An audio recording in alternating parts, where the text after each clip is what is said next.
नमस्कार दर्शक बंधु जय जगन्नाथ। तो सुभद्रा योजना आसी आउ एक खुशी खबर।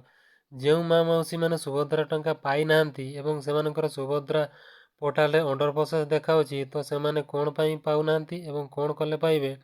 तो चलतु वीडियोटी स्टार्ट करी दवा। वीडियोटी स्टार्ट करने पूर्व एक छोट अनुरोध, आम चैनल को नुआ आसीथिले लाइक कमेंट शेयर एवं सब्सक्राइब करदेवे। जो हिताधिकारी मानकर सुभद्रा पोर्टाल रे अंडर प्रोसेस देखाउछि सेमानक पई आसीछि एक खुशी खबर। जो मानकर अंडर प्रोसेस रही सेमानकर जांच प्रक्रिया चली। जांच प्रक्रिया सरिला परे ही सेमानकु चतुर्थ पर्याय टंका दियाजिवो।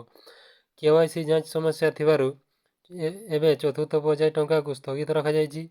जो माने ओटीपी माध्यम रे केवाईसी करथिले सेमानकु आउ थरे बायोमेट्रिक माध्यम रे केवाईसी करबा को पड़िबो।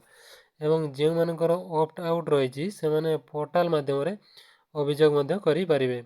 एवं जो मानकर ई केवाईसी पेंडिंग रही से निकटस्थ जनसेवा केंद्र को जाई ई केवाईसी करि पारिबे। एवं जो माने एपर्यंत ई केवाईसी करि नाहंती से माने जांच प्रक्रिया सरिया पूर्व ई केवाईसी कंप्लीट करि दियंतु। ई केवाईसी कंप्लीट कला परे ही आपनको सुभद्रा योजनार चतुर्थ पर्याय टंका पाई पारिबे। नहेले आपनको चतुर्थ पर्याय टंका मिलिबो नाही। एवं आउ गोटे कथा, जो मानकर एनपीसी क्लियर नाही सेमानंकु एनपीसी क्लियर करबा को पड़िबो, नहेले सुभद्रा योजना आपनको मिलिबो नाही। नुआ वर्षरे जो चतुर्थ पर्याय टंका दिया जिवो ताहा मध्ये आपण पाई पारिबे नाही। तेणु आपनको केवाईसी कंप्लीट करबा को पड़िबो।